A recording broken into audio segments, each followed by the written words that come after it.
경제발전소 박연미입니다. 종교와 스포츠는 의외로 공통점이 많습니다. 사람을 신나게 하고 팬덤을 만들고 위안과 감동을 준다는 점이 특히 그렇죠. 그런데 이 엄혹한 코로나 재유행 시기에 프로야구와 전광훈 씨의 교회가 국민들을 좌절하게 하고 있습니다. 방역수칙 어긴 야구팀은 휴업 중이고 전광훈 씨 교회는 나홀로 대면 예배한답니다. 교문이 닫히고 자영업자들이 거리로 뛰어나오는 이 마당에 말이죠.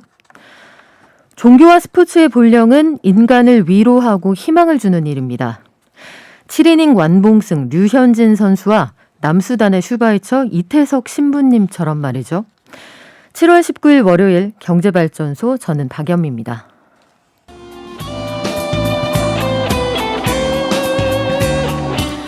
코로나19 재확산으로 전국의 사회적 거리두기 조치가 강화됐습니다.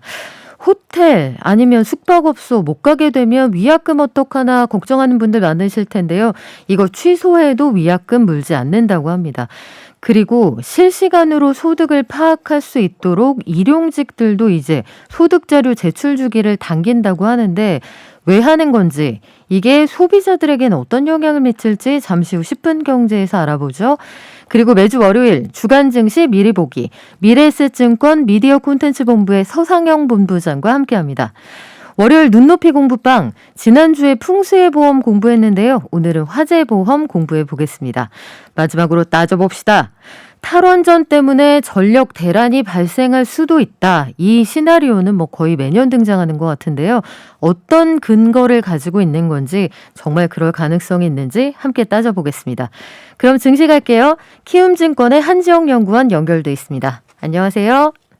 네, 안녕하세요. 네, 지난주 금요일 뉴욕 증시를 보니까 장 초반에는 분위기가 괜찮다가 다 하락세로 마감을 했습니다. 왜 그렇습니까?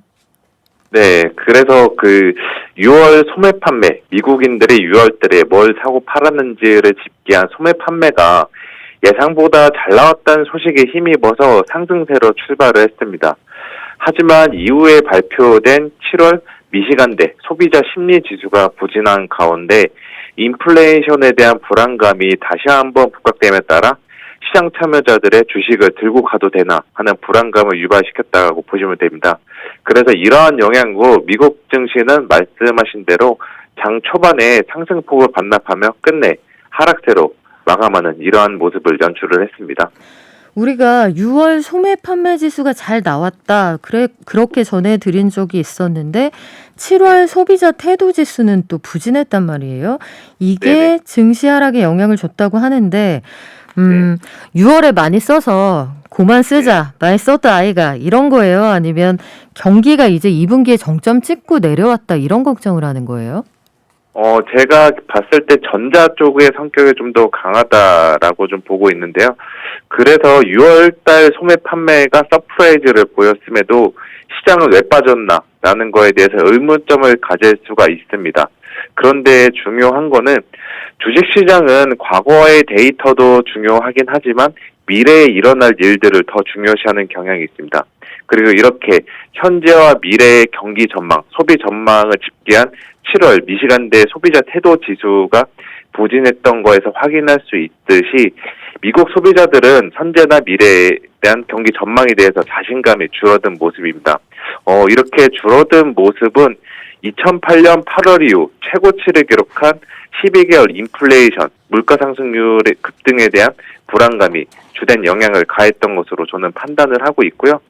사실 인플레이션이라는 존재는 저희가 2월 달부터 주식시장에 등장한 만큼 대체 몇 개월째 우리가 이 인플레이션에 대해 신경을 써야 하는 자주 섞인 푸념을 하고 싶긴 하지만 그럼에도 지금 파월 의장이나 옐런 재무장관 등 주요 미국의 정책 결정자들이 인플레이션에 대해 불편함을 느끼고 있는 것으로 저는 보고 있습니다.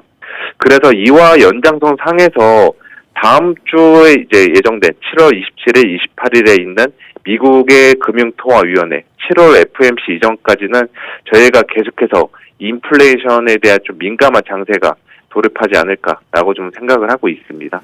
그렇군요. 미국 소비자들이 인플레이션에 대해서 여러 가지로 신경 쓰고 있는 것 같다. 이런 징조는 참 많이 있는데 이게 소비 주체가 뭐 그 사람만 있는 건 아니니까요. 기업들도 그렇죠. 결국은 인플레이션 영향에서 피해갈 수가 없을 텐데 투자자들은 이럴 때 어떤 걸 조심하면 좋을까요? 예, 지금 우리나라 주식시장이나 미국 주식시장 모두 2분기 실적 시즌에 대해서 경계와 불안감이 공존하고 있는 이러한 상황입니다. 특히나 뭐 은행주, 기술주, 성장주 여기에 해당하는 기업들은 제외하고 소재, 산업재, 필수 소비재 등 대부분 업종들은 본인 업체들이 받아오고 파는 제품 가격 변화에 어느 때보다 민감해진 이러한 상황인데요. 다시 말해서 지금 인플레이션에 직접적인 영향을 주는 것이 기업들의 마진입니다. 다시 물가 상승률이라는 존재인 만큼 청취자분들께서도 8월 중순까지 시행되는 2분기 기업들의 실적 시즌에서 해당 기업들의 가격 정책이 어떻게 변할지 또 인플레이션이라는 존재가 본인들의 기업에 잠재적으로 어떤 영향을 보일지에 대해 주목해야 될 필요가 있습니다. 그리고 애널리스트들이 이제 실적 발표하고 내는 보고서도 2분기 숫자보다는 향후 인플레이션과 연관된 가격을 중심으로 어떤 코멘트를 하는지를 체크하는 게 저는 적절하다라는 좀 말씀을 드리고 싶습니다. 네, 우리 증시는 어떻게 출발했습니까? 네, 미국 증시의 하락 여파를 이어받아서 지금 코스피가 마이너스 0.7%대 약세를 보이고 있는 이러한 상황이고요. 지금 대부분 시가총액 상위 종목들이 업종을 무관하고 하락 흐름을 보이고 있는 이러한 상황입니다. 다만 이제 눈에 띄는 테마단 업종들은 에어컨 관련된 업종들인데 이거는 폭염이 한동안 이어질 것이라는 소식이 이제 에어컨 업체들의 실적을 개선시킨다는 기대감을 불러일으키면서 에어컨 관련 업체들의 주가는 동반 상승세를 연출을 하고 있고요. 또 여행이나 레저 같은 업종들이 상대적으로 주가 흐름이 부진한데 이거는 역시나 코로나 확산 여파가 크게 작용하고 있는 것으로 보입니다. 네, 지금까지 키움증권의 한지영 연구원이었고요. 방송 끝날 때 다시 만나겠습니다. 고맙습니다. 네, 감사합니다. 네, 저희 샵 0951로 방송 중에 문자 주시면 하루에 2분을 선정해서 녹용 선물 세트 드립니다. 또 경제 공부 깊이 하실 수 있도록 경제 책도 한 분씩 보내드리는데요. 짧은 문자는 50원, 긴 문자는 100원입니다. 당첨되신 분들은 방송 끝날 때 알려드리는데요. 오늘 청취율 조사 기간 마지막 날이라고 하네요. 다들 전화 받으셨죠? 못 받으신 분 있다면 꼭 받으셨으면 좋겠네요. 경제발전소 박연미입니다.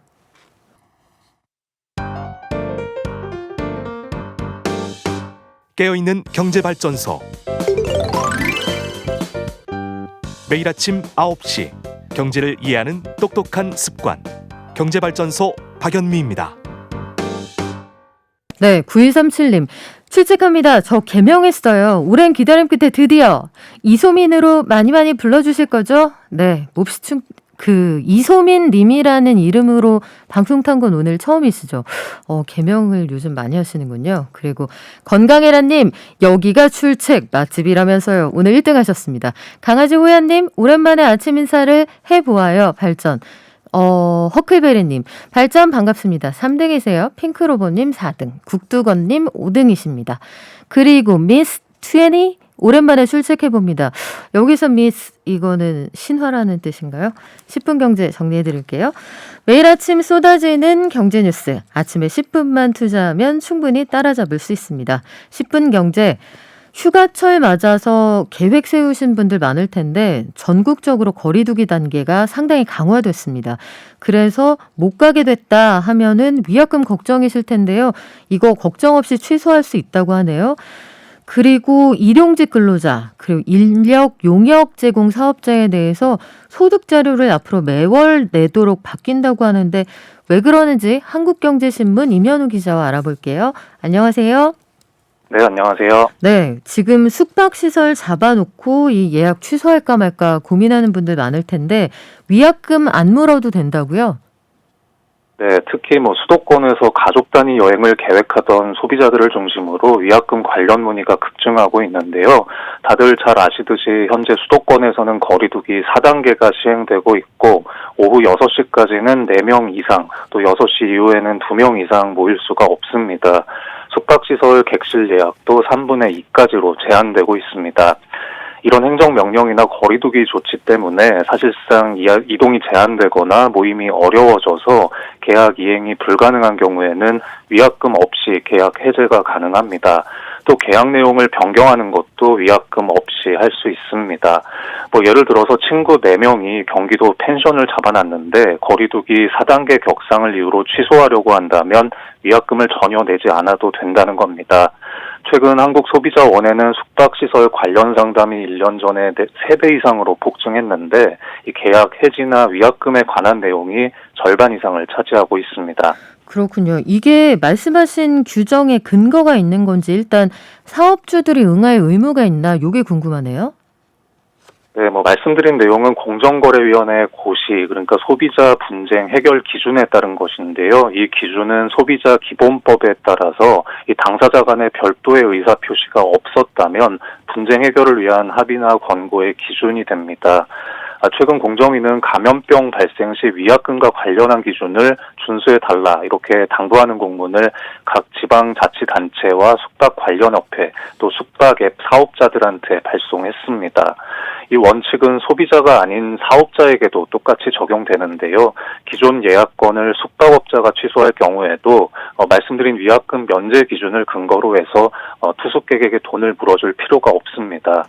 예약 취소와 관련해서 어려움이 생겼다면 한국소비자원 상담 전화 1372번으로 전화하셔서 문의하면 도움을 받으실 수 있습니다. 그런데 숙박처럼 이렇게 안 가도 되는 거 말고요. 결혼식이나 돌잔치는 오래전부터 준비가 이미 돼 있는 건데 이런 건 어떻게 돼요? 네, 우선 예식장의 경우는 날짜 연기하시는 거는 위약금 없이 가능하고요. 아예 취소를 한다면 위약금을 조금은 내셔야 됩니다. 이 거리두기 4단계 격상 때문에 지금 결혼식에는 친족 49명까지만 참석이 허용되면서 사실상 정상적인 행사를 치르기가 힘든 상황인데요. 이와 관련해서 예식일을 미루거나 최소 보증 인원을 조정하거나 이런 계약 변경은 위약금 없이 진행할 수 있습니다. 다만 결혼식을 취소할 경우에는 계약서에 적어둔 위약금의 40%를 감면받게 돼서 소비자가 60%는 내셔야 됩니다. 또 이 돌잔치는 위약금 없이 계약 취소가 가능한데요. 이 돌잔치는 사적 모임으로 분류되면서 강력한 인원 제한을 적용받기 때문에 행사 여는 자체를 불가능한 것으로 간주하기 때문입니다. 그렇군요. 이번에는 세금 얘기 좀 해볼게요. 보험 설계사, 학습지 교사, 일용직 근로자들에게 이 용역 업체에 대한 다 그 대가를 지급한 사업자는 이달부터 그 내용을 매월 신고해야 한다 이런 내용이 있더라고요. 네, 국세청에 따르면 이번 달부터 원천징수 대상이 되는 인적 용역 제공사업자와 일용근로자에 대한 소득자료 제출 주기가 한 달에 한 번, 그러니까 월 단위로 단축이 됩니다.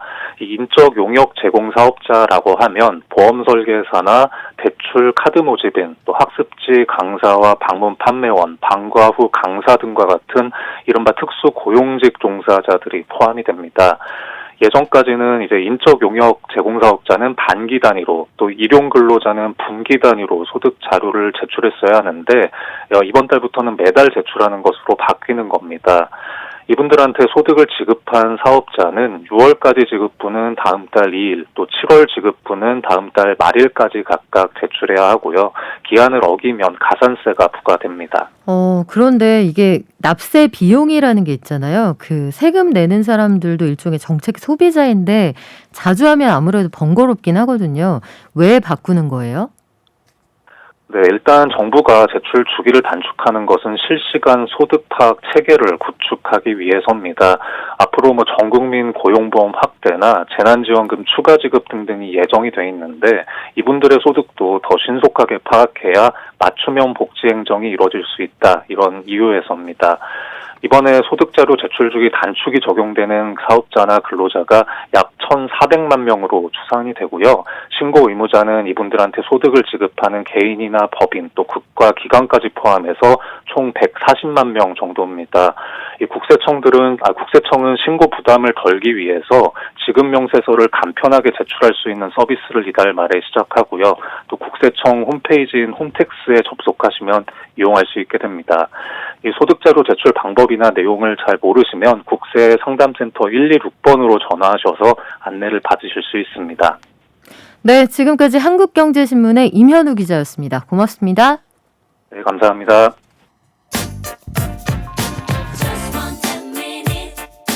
지금 여러분께서는 경제발전소를 듣고 계십니다.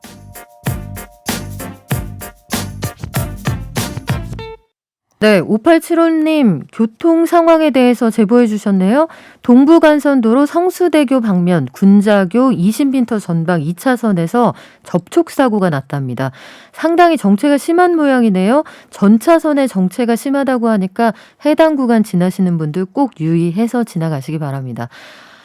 그리고 감동적인 사연이 하나 있네요. 3846님, 오늘도 잘 듣습니다. 지갑 속에 남편 명함을 가지고 다녀요.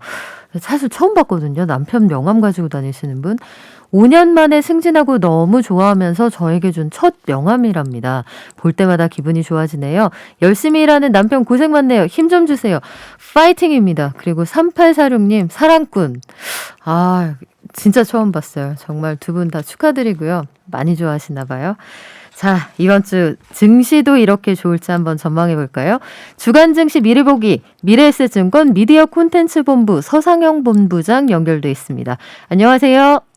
네, 안녕하십니까. 네, 본부장님. 지난주에 우리 증시는 그럭저럭 선방을 했는데 미국하고 유럽은 안 좋았습니다. 왜 그랬어요? 일단 주 초반만 해도 미국 연준이 경기에 대한 자신감 표명을 하면서 위험자산 선호 심리가 높아졌고요. 이로 인해서 상승을 했었습니다. 그런 가운데 미국의 본격적인 실적 시즌이 시작되었지만 양호한 결과를 내놓았고요. 그런데 이제 매물 소화 과정을 좀 보였어요. 미리 올랐다라는 거죠. 네. 한편 이제 주 중반에 이제 파월 연준의장이 경기는 여전히 좋고 인플레이션도 일시적이니 통화 정책 변화는 빠르지 않을 것이다. 라고 주장을 하면서 신흥국 증시는 좀 우호적인 영향을 줬고요. 물론 이제 코로나 확산에 따른 경기 회복 속도 둔화가 여전히 발목을 잡으면서 유럽과 지금 현재 미국이 코로나 확산이 좀 이어지고 있고요. 이로 인해서 한 1% 정도 하락을 했고 대신에 이제 신흥국 증시는 강세를 좀 보인 점이 특징이라고 보시면 될 것 같습니다. 지난주 금요일 그리고 지난주 내내 이제 전 세계 증시를 강타했던 이슈는 역시 코로나 재유행이었을 텐데 미국 증시에서도 이 코로나 재확산 여부를 아주 민감하게 보는 모양이네요. 네, 일단 지난 금요일 날 미국 증시 하락에 대해서 좀 잘 봐야 될 것 같아요. 이번 주 주식시장에도 영향을 좀 줄 수 있기 때문인데요. 금요일 날 하락 요인은 두 가지였습니다. 이제 먼저 좀 살펴봐야 될 것들은 코로나 문제였는데 미 질병통제센터에서 미국의 사망자가 다시 증가하고 있다라고 발표를 하면서 이제 오후부터 여행 레저 업종 등 중심으로 해서 하락폭을 좀 키웠고요. 델타 변이 바이러스가 치사율이 낮다는 점 때문에 확진자 증가에도 영향을 받지 않았지만 이렇게 사망자가 다시 늘어난다고 발표를 하자 주식시장이 하락폭을 키웠다라고 봐야 될 것 같습니다. 주말에는 도쿄올림픽 선수촌에서 코로나 확진자가 발생을 했고 동남아 국가들도 여전히 확진자가 급증을 해서 성장률이 하향 추정되는 경향들을 좀 보였고요. 오늘 또 발표된 거 보니까 영국은 백신 접종률이 그렇게 높은데도 불구하고 거의 5만 명 가까이 신규 사례가 또 발생을 했고요. 그러니까요. 그렇기 때문에 여전히 이제 코로나 이슈가 아닌 듯 하면서도 시장에 계속적으로 영향을 주고 있다라고 봐야 될 것 같아요. 그래요. 영국은 유로 2020 응원할 때 좀 불안했습니다. 지금 우승한 이탈리아도 어떻게 될지 모르겠는데 이런 인플레이션 관련 변화가 조금은 부담을 주고 있다 이렇게 봐야 할 것 같은데요. 지난주 금요일 미국 증시에 이 인플레이션에 대한 우려도 영향을 좀 줬겠죠? 네, 두 가지 지표가 좀 발표가 됐는데 6월 소매 판매 같은 경우는 전월 대비 0.4% 줄어들 것이라는 전망과 달리 오히려 0.6% 증가를 했어요. 여기까지는 좋았어요. 그래서 미국 증시도 상승 출발을 하긴 했었지만 7월 소비 심리 지수가 예상을 하위한 80.8로 발표가 되었고요. 이를 발표한 미시간대에서는 개인들이 팬데믹이 완화되면서 경제가 빠르게 회복될 것이라고 전망을 했지만 높은 인플레와 코로나 영향으로 이러한 기대 심리가 약화되고 있다라고 발표를 했고요. 특히 이제 중하위 소득층 같은 경우는 추가적인 압박이 강화되고 있고 상위 소득 가구는 구매도 연기하고 있다. 전반적으로 그 저소득층 중심으로 해서 압박이 좀 심화되고 있다고 보시면 될 것 같습니다. 여기에 우리나라도 그렇지만 미국의 주택 가격이 급등을 하고 있거든요. 네. 거기에 이제 중고차 차량도 급등을 하고 있고 가정용 내구재의 가격 상승 이런 것들에 대한 소비자의 불만이 사상 최고치를 기록했다는 점에 주목할 필요가 있어요. 음. 결국은 경기가 좋아져서 인플레이션이 올라가기보다는 네. 기업들이 소비자들한테 가격 전가를 단행을 하면서 인플레이션이 예상보다 높게 나타나고 있다라고 봐야 될 것 같아요. 근데 여기에 이제 불을 지핀 게 앨런 재무장관이었죠. 네. 높은 인플레이션이 시장의 기대와 달리 좀 더 길어질 수 있다. 이래버리면은 뭐 소비자들 입장에서는 좀 거시기 하죠.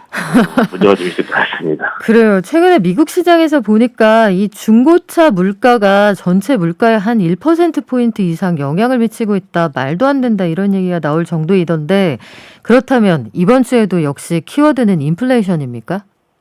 네, 그렇죠. 그래서 이제 이번 주 발표가 되는 미국의 주택 지표 안에 포함되어 있는 주택 가격 추이도 중요하다고 봐야 될 것 같아요. 여기서 계속적으로 상승세가 이어진다라면 인플레이션 압력이 더욱 높아질 수가 있다라고 봐야 될 것 같고요.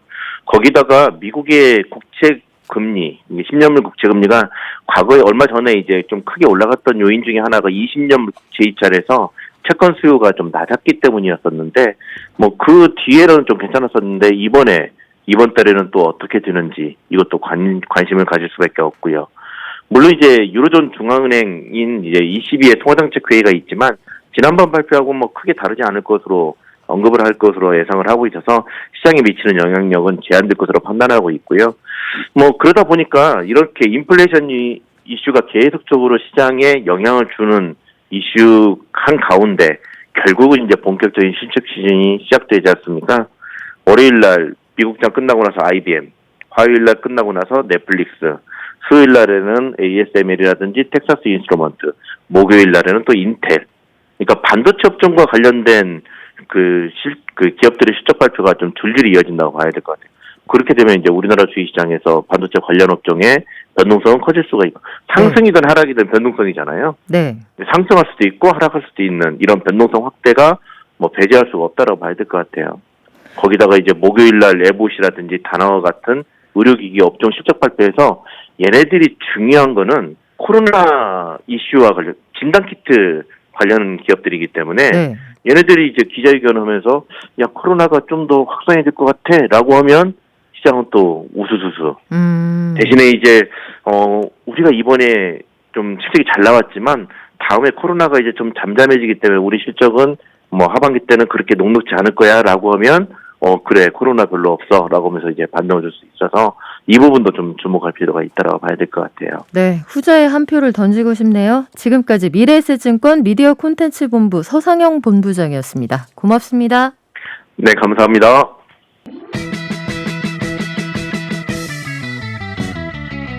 발빠른 경제발전소. 경제발전소 박연미입니다에서는 여러분의 소중한 의견을 받고 있습니다. 짧은 문자 50원, 긴 문자 사진 문자 100원, 샵 0951 또는 TBS 앱을 통해 받습니다.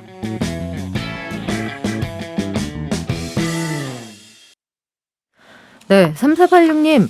안녕하세요. 저도 신랑 거 영업 첫 시작할 때부터 지금까지 명함을 하나씩 가지고 다녀요. 약 17년 되었네요. 자랑스럽게 좋은 하루 되세요 보내셨는데 사랑꾼들이 이렇게 많으시군요. 여러분이 이러시면 제가 뭐가 됩니까? 그렇군요. 몰랐어요. 그리고 우리 8581님 경제발전소 들으면서 아침 시작하네요. 유익한 정보 소식에 귀 기울여 봅니다 하셨고요. 5768님 고3 아들이 화이자 접종하러 들어갔군요. 주차장에서 대기 중인데 별일 없이 지나가길 빌어봅니다. 별일이 없겠죠. 다들 건강하게 아마 수험생들을 최선을 다해서 배려하려고 하니까요. 별일 없을 겁니다. 자, 우리 그 사이에 서민주머니 든든 프로젝트 매니저인 서주든 씨, 서주든 행복자산관리연구소의 김현우 소장과 함께 공부 좀 해볼까요? 안녕하세요. 네, 안녕하세요. 어디 마음에 드세요? 서주든? 서주든. 네, 서민주머니 든든 프로젝트 매니저. 서민주머니 든든. 네, 서울에 사는 서주든 씨와 함께하고 있습니다. 네, 재밌네요. 네.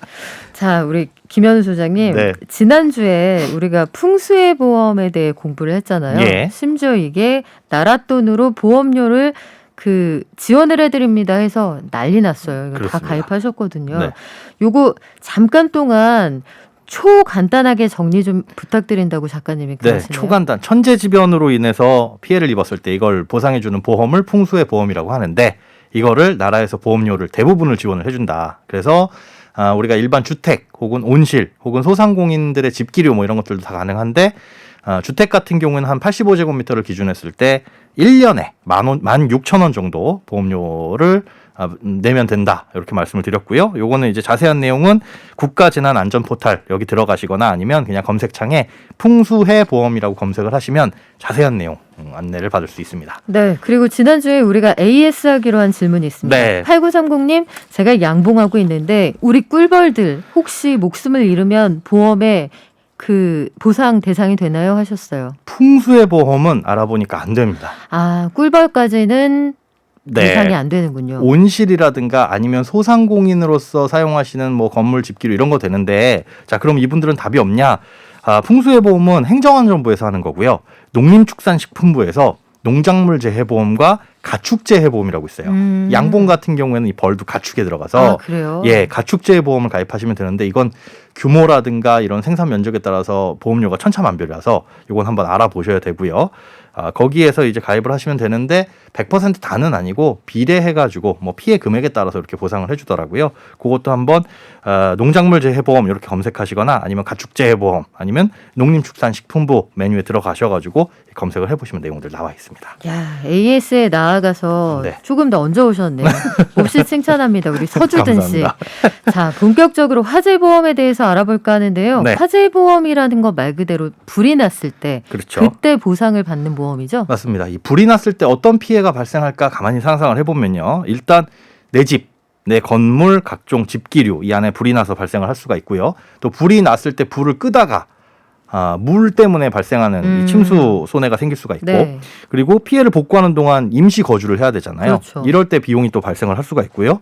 그 와중에 사람이 다칠 수도 있고 또 우리 집뿐만 아니라 옆집에 불이 옮겨 붙거나 아니면 불이 옮겨 붙진 않았지만 우리 집 불 끄다가 그 불 끄는 과정에서 발생할 수 있는 손해들도 있고 또 이런 화재의 책임이 나한테 있다라고 했을 때 벌금도 내야 돼요.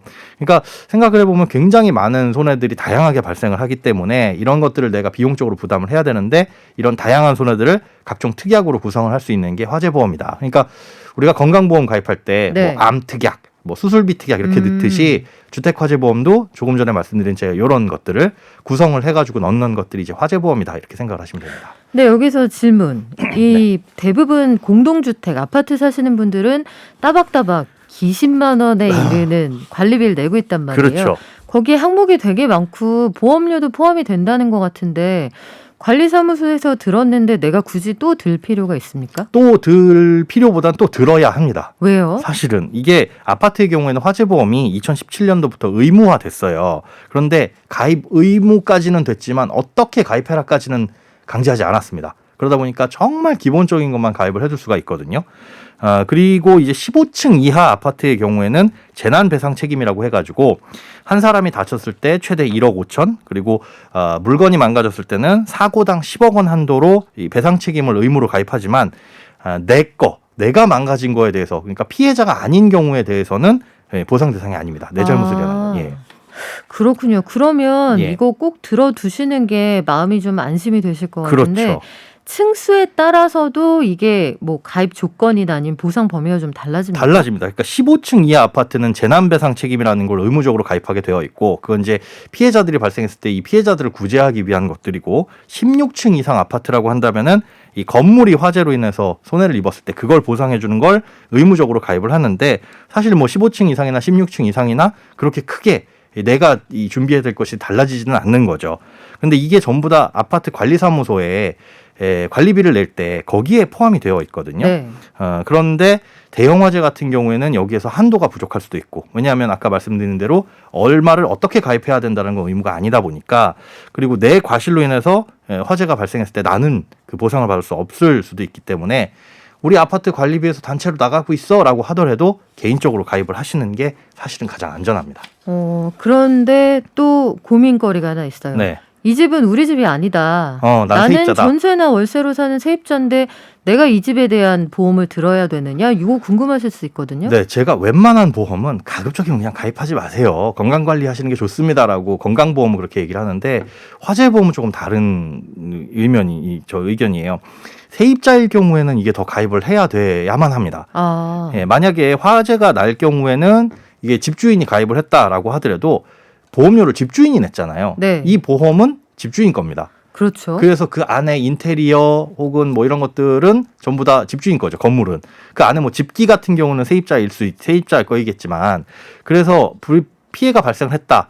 인테리어가 망가졌다. 혹은 옆집에 불이 옮겨 붙었다. 이럴 경우에 보상은 해줍니다. 보험사에서. 당연히. 그런데 이제 나중에 따지고 보죠. 세입자가 실수로 불이 났네. 그런데 보험료는 집주인이 냈네. 그래서 보험금을 지급을 해줬지만 결국은 책임은 누구한테 있다? 세입자한테 세입자에게. 있으니까 지급된 보험금에 대한 구상권을 청구를 아하. 합니다. 그렇기 때문에 세입자는 사실은 그 안전망에서 다 벗어나 있는 거죠. 그렇군요. 만약에 시설물이 잘못됐다. 네. 이 집이 너무 낡아가지고 전기 배선에 문제가 생겨서 건물의 문제로 불이 났다라고 한다면 세입자의 실화는 아니잖아요. 네. 그럴 경우에는 세입자가 책임질 부분은 없겠지만은 문제는 만약에 세입자의 실화로 불이 났으면 세입자가 책임을 져야 되고요. 이게 또 아파트 단체 보험에도 이렇게 해당이 돼요. 그러니까 보험을 가입한 게 아파트 관리사무소가 대표가 되고 피보험자는 집주인이 되거든요. 그렇죠. 근데 세입자가 관리비를 낸단 말이죠. 네. 근데 이거는 세입자가 돈을 냈는데 왜 세입자한테 구상권을 청구해요? 이런 불합리함이 있어서 올해 1월 1일부터는 약관이 바뀌기는 했어요. 그런데 약관이라는 거는 개정된 시점부터 그 이후에 가입하신 분들만 해당이 되는 거라서 소급은 안 되는 거예요. 맞습니다. 그래서 우리 이 아파트의 단체 보험이 올해 전에 네. 9월부터 이 개정을 권고를 하긴 했지만 작년 9월부터 그런데 그 전에 가입된 보험이라고 한다면은 세입자는 보호받을 수 없을 수가 있으니까 신축이 아니고서야 대부분 기존에 가입을 하셨겠죠. 그렇죠. 이게 네. 갱신되면서 네. 이제 뭐 새롭게 가입하는 경우도 있는데 그런 게 아니라고 한다면은 그거 한번 살펴보시고 세입자분들은 사실은 화재에 대해서 아무런 안전망이 없다. 보험 부분에 있어서는 그렇게 생각하시는 게 좋습니다. 그거 새로 알았습니다. 그거 궁금해하시는 분들 굉장히 많았거든요. 네네. 아이션님, 1547님이 전세 세입자들에게는 이 화재보험이 어떤 도움이 되나요? 알려주세요 하셨는데 이런 것들 기억하시면 세입자라면 더더욱 가입을 해두셔야겠네요. 맞습니다. 오히려 집주인이 가입했다 그래가지고 안심하시면 큰일 나는 거죠. 보험료가 너무 비싸진 않아요? 그렇지는 않습니다. 얼마예요? 이게 어떤 식으로 가입하느냐에 좀 다른데 웬만큼 그냥 85제곱미터 기준으로 했을 때 아파트냐 아니면은 뭐 목재주택이냐 이렇게 해서 크게 차이가 나겠죠. 네. 그런데 아파트 콘크리트로 되어 있는 건물을 기준으로 했을 때 1년에 싸게 가입하면 한 5만 원에서 6만 원 사이. 근데 보험사가 1년에 5만 원, 6만 원짜리 보험을 팔다 보니까 남는 게 없잖아요. 네. 그러다 보니까 요즘에는 보험사들이 이런 거 저런 거 특이하고 좀 더 넣어가지고 아, 한 달에 한 10,000원에서 15,000원짜리 이런 식으로 구성을 해서 좀 판매를 하더라고요. 1년에 대략 한 12만 원에서 15만 15만 원 원 정도. 예, 그 정도 수준이다. 이렇게 생각을 하십니다. 그래요. 이게 크다면 크고 작다면 작은 돈인데 네. 마음 편하게 지낼 수 있다 이 생각을 하시면 그렇죠. 또 요즘에 대형 화재가 워낙 많았어서 이거 한번 맞습니다. 생각해 보실 만할 텐데 네. 이런 거는 또 어떻게 보생받나 궁금하네요. 같은 아파트에 살아도 네. 막 어떤 집은 인테리어를 모델하우스 같이 해놨고 네. 저희 집 같은 경우에는 그냥 생존만 가능한 도배 장판만 해놓은. 그렇죠. 그런 상황이란 말이에요. 네. 그리고 가전제품도 어디는 아직도 이게 뚜껑 여는 TV를 쓸 거고 아, 네. 어디는 납작한 TV를 쓸 텐데 네. 이게 다 가격이 다를 거 아니에요. 다 다르죠. 그러면 저희 집엔 비싼 게 많으니까 보험료 많이 낼 테니까 많이 보상해 주세요. 요거 가능합니까? 정답입니다. 그렇게 하셔야 돼요. 그러니까 우리 집에 집기류를 다 합쳐봤는데 한 1,000만 원 정도 하더라. 그런 집이 있을 것이고 어디는 합쳐봤는데 우린 진짜 비싸게 해가지고 5,000만 원 정도 하더라. 이런 집이 있을 거잖아요. 그 한도별로 가입을 해야 되는데 문제는 내가 처음에 이걸 살 때 들어간 비용이 아니라 감가상각을 해가지고 지급을 해줍니다. 우리 자동차 보험도 마찬가지죠. 네. 즉 100만 원짜리 TV를 샀지만 그 100만 원짜리 TV가 10년 전에 산 TV다라고 한다면 이게 100만 원을 다 보상받지는 못하죠. 그 감가상각을 계산하는 방식은 다 따로 있는데 문제는 그러면 이걸 내가 보험 가입을 어느 금액을 한도로 가입을 할 것이냐가 문제예요. 그런데 예를 들어 지금 우리 집에 있는 것들을 다 합쳐봤을 때 감가상각을 다 한 금액이 1,000만 원이다. 그럼 1,000만 원을 가입을 해야 이걸 다 보상을 받습니다. 네. 1,000만 원까지. 그런데 1,000만 원까지 보상 가입을 안 하게 되면 어떤 일이 벌어지냐? 주택화재 보험 같은 경우에는 예를 들어 우리 집에 있는 집기를 다 합쳤는데 한 1,000만 원 정도야. 했는데 돈이 아까워서 500만 원 정도만 가입을 하자. 보험료 조금 아끼려고. 이렇게 하게 되면 100만 원, 200만 원, 300만 원, 400만 원 손해가 발생할 때까지는 다 줘요. 그런데 이 500만 원을 넘어서서 이 1000만 원어치가 다 탔다. 그러면 최대 500만 원까지만 줍니다. 낸 만큼만 돌려준다. 그렇습니다. 예, 주택화재는 이렇고 일반 화재보험 같은 경우에 이거는 또 비례로, 그러니까 1000만 원만큼 가입을 해야 되는데 500만 원만 가입을 했다. 이러면은 50%만 가입한 거잖아요. 100만 원 손해가 발생해도 50만 원 이런 식으로 주는데 주택화재는 가입한 금액 한도 내에서 실제 손해 본 만큼을 준다. 이렇게 생각을 하시면 됩니다. 그래서 넉넉하게 그렇게 보험료가 차이가 크게 나지는 않아요. 그래서 그 한도 안에는 넉넉하게 가입을 하시는 게 사실상 안전합니다. 기왕 가입하실 거면 든든하게. 네. 근데 귀중품이나 골동품 이런 것들도 집집마다 있는 곳이 있잖아요. 네, 있을 수 있죠. 있는 분들도 있다고 하더라고요. 사실은 뭐 귀금속 이런 것들도 합쳐놓으면 네. 예, 좀 되실 수도 있어요. 아, 그러면 이것도 화재보험으로 보상을 해주는 거예요? 가능합니다. 그런데 이제 귀금속이나 귀중품의 정의가 뭐냐? 휴대가 가능하고 그 물건의 가치가 300만 원이 넘는 물건들. 이걸 이제 이 귀중품이라고 보거든요. 그런데 이런 것들은 보험을 가입할 때 저 집안 대대로 내려오는 저 그림이 있습니다. 뭐 이런 족자가 있습니다라고 보험 증권을 따로 명시를 해야 돼요. 족자요.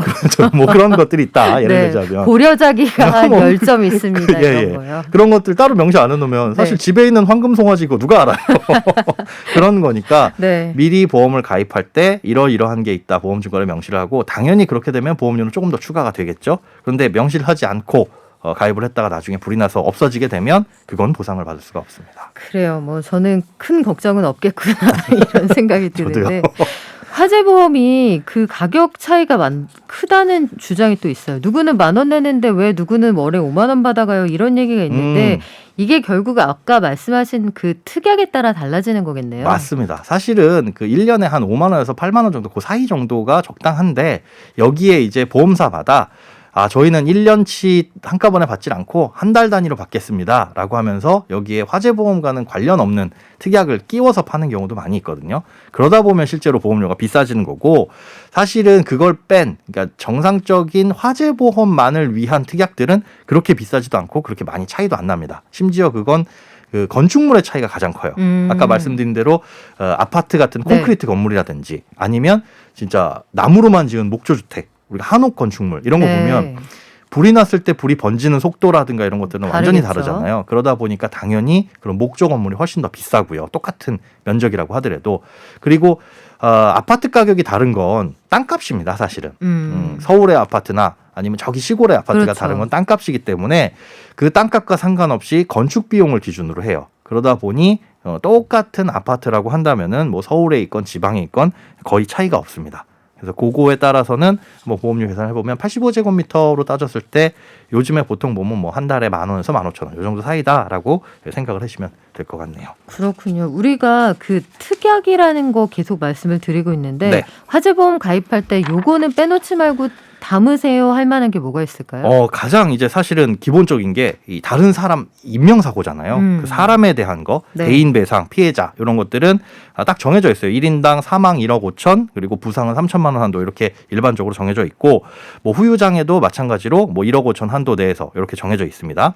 근데 대물 배상 같은 경우에는 보험사마다 조금씩 차이가 있어요. 그러니까 어떤 보험사는 보험료가 싼데 보니까 대물배상 한 사고당 10억 원까지만 해주는 곳이 있고 어떤 보험사는 5억 원까지 뭐 어떤 보험사는 20억 원까지 이렇게 되는 경우가 있거든요. 그래서 내가 살고 있는 아파트 혹은 주택 나는 별로 뭔가 가진 게 없는데 우리 주변에는 돈 많으신 분들이 많아가지고 인테리어나 뭐 이런 거 할 때 꽤 많이 돈이 들어가고 네. 많은 집기류가 비싸다라고 한다면은 그런 이 대물 한도를 조금 더 넉넉하게 해주는 보험사를 선택을 하시는 것도 한 가지 방법이 될 수가 있겠죠.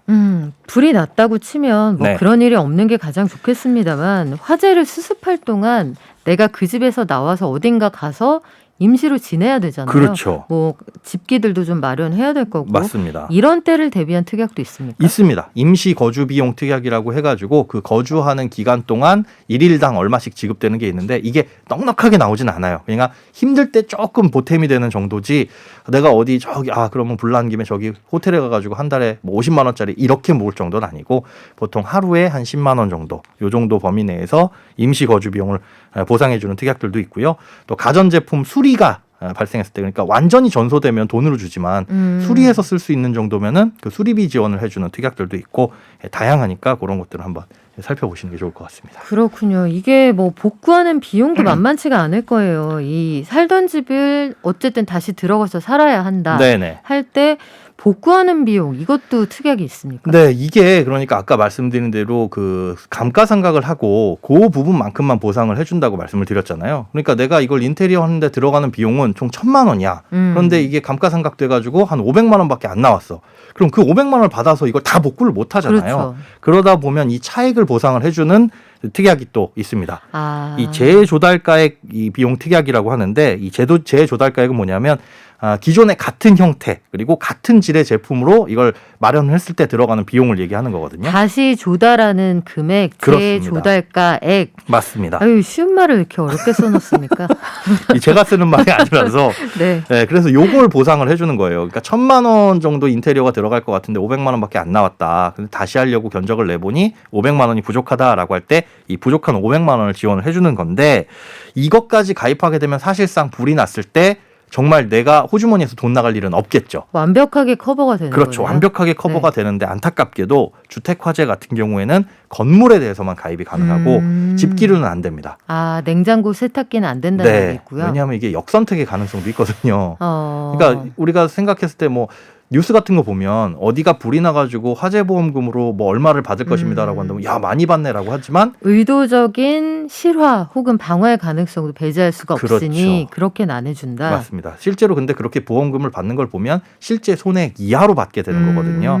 그런데 이런 것들을 따져봤을 때 건물까지만 보상을 해주고요.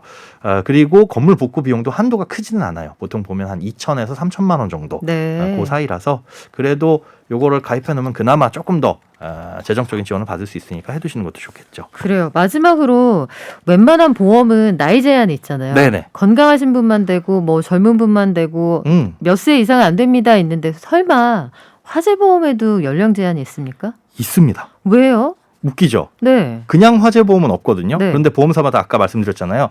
저희는 이거 월별 보험으로 팝니다. 1년 단위 보험이 아니라 한 달에 한 번씩 내는 보험. 그래서 장기 보험 형태로 구성을 하면 여기에 개인 상해 특약을 집어넣는 보험사가 있어요. 쓸데없이.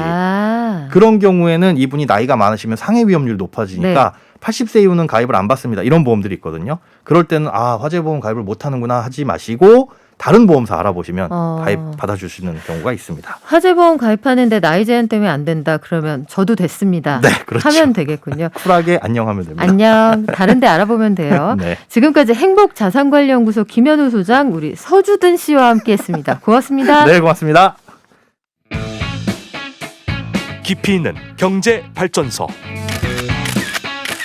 시민과 함께 공부하는 경제 시사 프로그램 경제발전소 박연미입니다.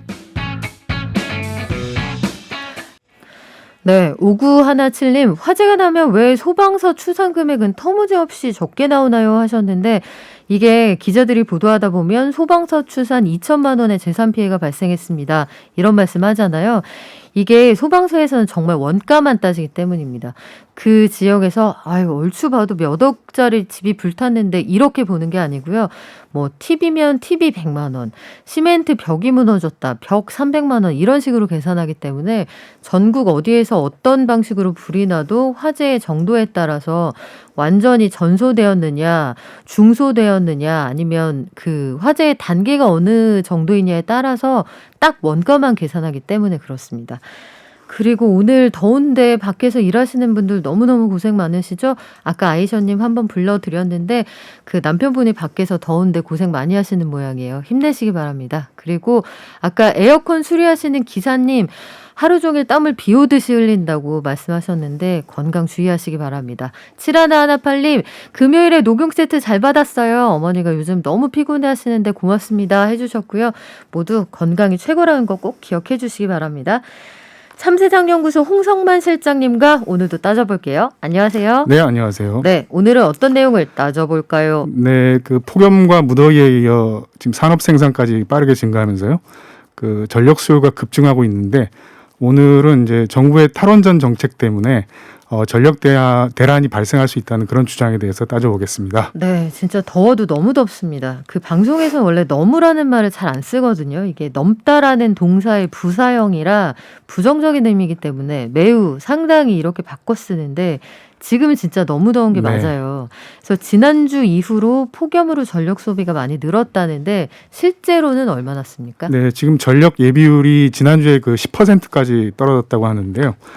그러니까 이제 그 생산할 수 있는 전력 중에서 사용 중인 게 이제 90%고 남은 이제 여력이 이제 10% 남았다는 건데 이번 주나 다음 주 되면은 전력 수요가 이제 최대치가 되는 피크 전력 시기에 온다 그러고 그렇게 되면 이제 전력 예비율도 4.2%까지 이제 팍 떨어질 거라고 그렇게 전망을 하고 있습니다.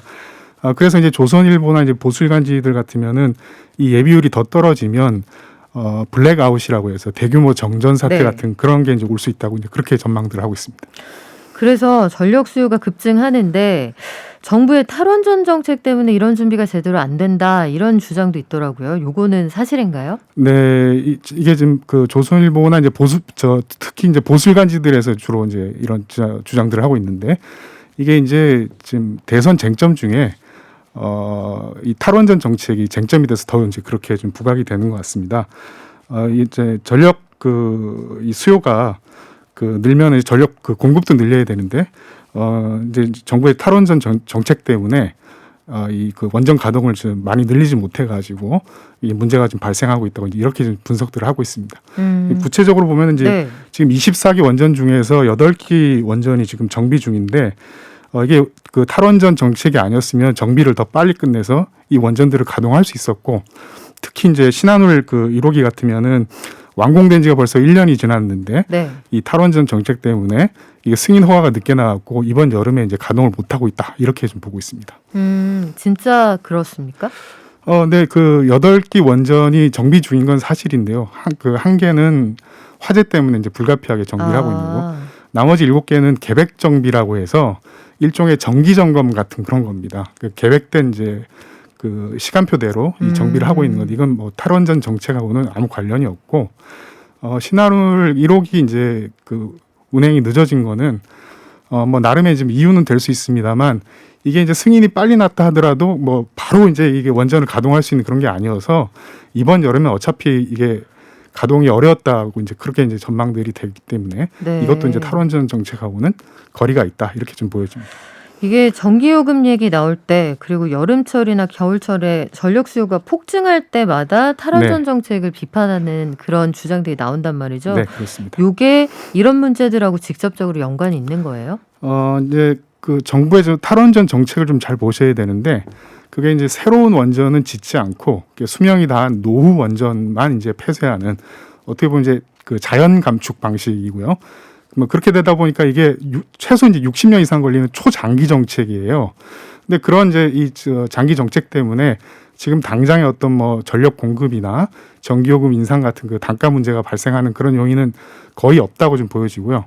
오히려 이제 환경 단체들에서는 이런 이제 초장기 정책 때문에 정부의 탈원전 정책의 의지에 대해서 좀 의심하고 있는 그런 상황입니다. 실제 현 정부 들어서 원전의 설비 용량 자체가 늘었고요. 네. 그 얘기는 이제 원전을 더 오래, 더 많이 이제 쓰게 된다는 그런 건데 이런 정책이 이제 탈원전 정책이라면 정부의 탈원전 정책이 오히려 잘못 가고 있다고 이제 비판해야 될 그런 상황이 아닌가 생각됩니다. 그래요. 지금 원전 관련한 얘기는 이제 과학에서 정치 영역으로 넘어갈 만큼 굉장히 휘발성이 큰데 네네. 실제로 국민들이 가장 관심 있고 중요하게 여기는 건 탈원전이든 아니든 전력이 부족하면 안 된다 이 부분이거든요. 그렇습니다. 네. 그 대책은 있는 건가요? 이게 지금 문제가 되는 게 이제 피크 전력이라고 해서 전력 수요가 최대치로 몰리는 이제 그 시기가 문제인데요. 그게 이제 뭐 24시간 연중 무휴로 계속 발생하는 게 아니고 뭐 한여름이나 한겨울에 1년에 이제 하루 이틀 정도 그리고 발생해도 한 5시간 정도 이렇게 생기는 그런 이제 일들인데 이것 때문에 이제 건설 비용만 10조 원이 넘어가는 원전을 뭐 새로 짓는다. 이거는 사실 뭐 경제적이지도 못하고 뭐 효율적이거나 합리적이지도 못한 그런 정책들이고요. 그래서 이제 뭐 미국과 같은 대부분의 발전 선진국들은 수요 조절을 시작을 합니다. 그러니까 우리나라도 이제 수요 반응 제도라고 해서 네. 뭐 여름철에 이제 이런 피크 시즌에는 저 대기업 같은 이제 휴가를 보낸다든가 아니면 요금 제도로 이렇게 차등을 둬서 네. 그 수요를 좀 줄이게 한다든가 이런 이제 정책들을 좀 쓰고 있고요. 뭐 현재로는 이제 그런 정도의 대응으로도 좀 충분하지 않나 이렇게 좀 생각이 좀 되네요. 그래요. 이제 그런 방식으로 여러 가지 대안을 마련하는 것도 필요한데 사실은 더운데 에어컨을 안 켤 수는 없단 말이에요. 그렇습니다. 요즘 같이 막 네. 34도, 35도 되면 근데 이상기후로 생각지도 않게 폭염이 길어진다. 네네. 그러면은 우리가 예상했던 것보다 전력 수요가 늘어날 수 있는데 네. 플랜 B는 항상 필요한 거 아닐까요? 네네. 그걸 갖추고 있어야죠. 그래서 이제 뭐 대체 에너지 그 수단들을 더 늘린다든가 뭐 전력 공급 그 예비율을 더 확대하는 그런 이제 조처들에 대한 그 준비들은 항상 필요한 그 상황입니다만 뭐 그렇다 하더라도 원전 자체는 좀 대안이 아니지 않는가라는 좀 생각이 좀 드는데 이 피크 전력이 아니면은 이제 그렇다고 하더라도 이렇게 발전소를 24시간 계속 가동하는 거는 낭비거든요. 그래서 전력 수요가 낮으면 이제 꺼두거나 돌아가면서 꺼두거나 이제 출력을 조정하게 되는데 근데 원전 같으면은 그 사고가 이게 가끔 납니다. 그 지난 12일에도 그 고리원전 3호기가 그 증기 발전기 문제로 이제 네. 사고가 나서 이 자동 정지되는 그런 사태들이 발생하는데 이제 그런 게 생기면 네. 오히려 갑자기 그 피크 시기가 아닌데도 전력 문제가 이제 생길 수 있는 그런 거기 때문에 오히려 그래서 그 원전보다는 조금 더 안정적인 그런 이제 그 에너지 그 수단들을 찾게 되는 그런 상황이죠. 그래요. 우리가 다양한 대안을 마련해야 하는 시점만은 분명해 보입니다. 지금 서유럽의 대용수를 보면 무섭다는 생각이 들더라고요. 여러 가지 의견 그리고 과학적인 반론도 언제나 환영합니다. 균형 있는 시각으로 기사 파헤쳐보는 따져봅시다. 참세상연구소 홍성만 실장님과 함께했습니다. 고맙습니다. 네, 감사합니다. 증시갈게요. 키움증권의 한지영 연구원 연결돼 있죠? 네, 나와 있습니다. 네, 지금 코스피 어떻습니까? 네, 아침에 출발했을 때에 비해서 하락폭이 좀 더 확대가 되고 있는 이러한 상황입니다. 그래서 코스피는 마이너스 1.0%대 약세 흐름을 보이고 있는 이러한 상황이고요. 반면에 코스닥은 0.3%대 하락세로 코스피에 비해서 상대적으로 선방을 하고 있는데 이렇게 코스닥이 선방하는 이유는 주말 사이에 이제 언론을 통해서 우리나라 최대의 큰손 중 하나죠. 국민연금이 그동안 코스피 종목에만 직접 투자해 왔었습니다. 하지만 향후에는 코스닥 상위 50 종목에도 투자한다는 소식이 지금 코스닥 전반적인 시장에 긍정적으로 작용하고 있는 것으로 보이고 있습니다. 또 업종별로 봤을 때는 오늘은 경기 민감주들, 철강금속, 운수장비, 건설업종 등 이렇게 경기 민감주들이 코로나 재확산 여파로 약세를 보이고 있는 이러한 상황이고요. 또 에어컨, 선풍기 관련주들은 아까도 말씀드렸지만 폭염에 따른 냉방 가전 판매 급증 기대감으로 아침에 비해서 상승폭을 좀 더 확대하고 있는 이러한 상황입니다. 그렇군요. 오늘 여기까지 듣겠습니다. 키움증권의 한지영 연구원 고맙습니다. 내일 뵐게요. 네, 감사합니다. 네, 돌아오는 금요일에요. 저희 경제발전소 박연미입니다. 드디어 100일 잔치를 하게 됐습니다. 셀프로 축하했는데요. 100일이니까 떡도 돌리고 잔치도 해야죠. 저희 차량용 공기청정기부터 견과류, 녹용, 경제책까지 상품도 푸짐하게 준비했고요. 100회 특집 특별 게스트로 나의 첫 투자 수업 저자 7천만 원으로 200억 원을 만들었다는 슈퍼개미 김정환님 모십니다. 주식 투자의 정도 한번 배워볼까 하는데요. 그날 하루 종일 시간 내내 방송 내내 주식 투자에 관한 질문 받을 거거든요. 오늘부터 질문 남겨주시면 저희가 정리해서 그날 답해드릴게요. 실시간으로 방송 함께해 주셔도 좋고요. TBS 어플이나 아니면 짧은 문자 50원, 긴 문자 100원의 유료 문자 샵 0951로 문자 보내주시면 잘 모아서 금요일에 슈퍼개미 김정환님에게 여쭤봐 드리겠습니다. 그리고 오늘 선물 당첨자 알려드릴게요. 녹용 7250님, 3846님 축하드립니다. 책은 4646님 드릴 건데요. 당첨자 명단 경제발전소 홈페이지에도 나와 있고요. 저희 계속 열심히 준비할게요. 내일 만나요. 발전!